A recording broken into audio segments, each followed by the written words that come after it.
Out of the party, out of the కూటమి నాకు చాలా విషయాలు నాకు అవగాహనకు వచ్చింది. At the same time secretariat రాష్ట్ర సచివాలయం నుంచి విలేజ్ సచివాలయం వరకు కూడా నాకు ఎంతో మంది వెల్విషర్స్, ఆప్తులు, మిత్రులు తెలుసుకుని ఉన్నారు. అలాగే జర్నలిస్ట్ కమ్యూనిటీతో కూడా నాకు చాలా సాన్నిహిత్యం ఉంది. వీళ్ళందరూ కూడా రియల్ ఒపీనియన్స్ బయటకు తీసుకొస్తారు. అందువల్ల నేను చెప్పగలిగాను.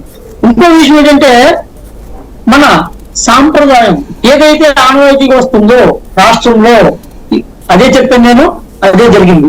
వేవ్ అనేటువంటిది వారం రోజులు ముందనగా స్టార్ట్ అవుతుంది, 3 రోజుల్లో తిరిగిపెట్టకపోతే ఎలక్షన్ నాడు చితకొడతారు.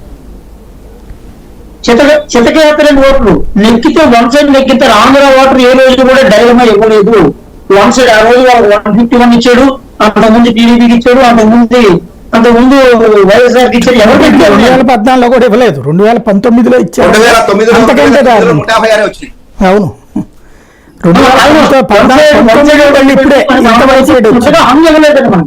హంగ్ ఎప్పుడు రాదు, మనకి సాధారణంగా ఇవ్వలేదు.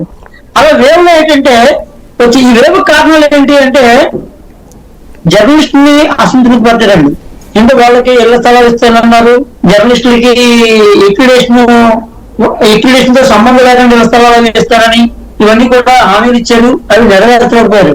అంటే వాళ్ళ వెల్ఫేర్ అంటే వైసీపీ రివ్యూ చేసుకుని సమీక్షించుకుంటే వాళ్ళ ఇష్టం, లేకపోతే లేదు. తర్వాత ఏంటంటే రైతు భరోసా ముందు ఇచ్చినప్పుడు తర్వాత డిఫరెంట్ టెక్నికల్ ఇష్యూస్ తో చాలా మందికి మళ్ళీ ఆగిపోయింది. ఫీజు రియంబర్స్మెంట్ లో చాలా కాలేజీలో స్టూడెంట్స్ చాలా మంది ఇబ్బంది పడ్డారు లాస్ట్ లో. అలాగే ఉద్యోగులు జీతాల గురించి చాలా ఇబ్బంది పడ్డారు. వాళ్ళ ఈఎంఐలు వచ్చేసరికి పెనాల్టీలు పడిపోతున్నాయని నాతో ఎంతో మంది మొత్తుకున్నారండి. ఉద్యోగుల పెనాల్టీలు వాళ్ళు ఏంటంటే బడ్జెట్ కరెక్ట్ గా ప్లాన్ చేసుకుని అందువల్ల కూడా ఈ హౌసింగ్ లోన్ పెట్టుకుని దాంతో పెట్టుకుని ఈఎంఐలు మెయింటైన్ చేస్తుంటారు.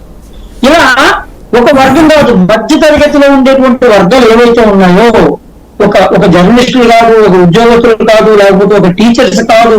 టీచర్స్ అయితే వాళ్ళ గవర్నమెంట్ అంటే అసలు వాళ్ళ క్లాసులు చెప్పడానికి టైం లేదండి మాకు, మొత్తం కూడా ఈ రిపోర్ట్ ఇచ్చుకోవడము, ఈ ఫోటోలు తీసుకోవడం వీటికే సరిపోతుంది అనేటువంటి విధానం. టీచర్లు ఇంకా చాలా గౌరవం.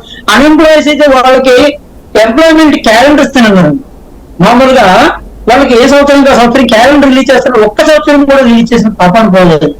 ఏదైనా అన్ఎంప్లాయీస్ కి మీరు ఒక రోజు మాట ఇస్తే మర్చిపోవడానికి వాళ్ళ జీవితం అంతా 5 సంవత్సరాలు ప్రతి రోజు ప్రతి క్షణం గుర్తుపెట్టుకున్నటువంటి మనుషులు.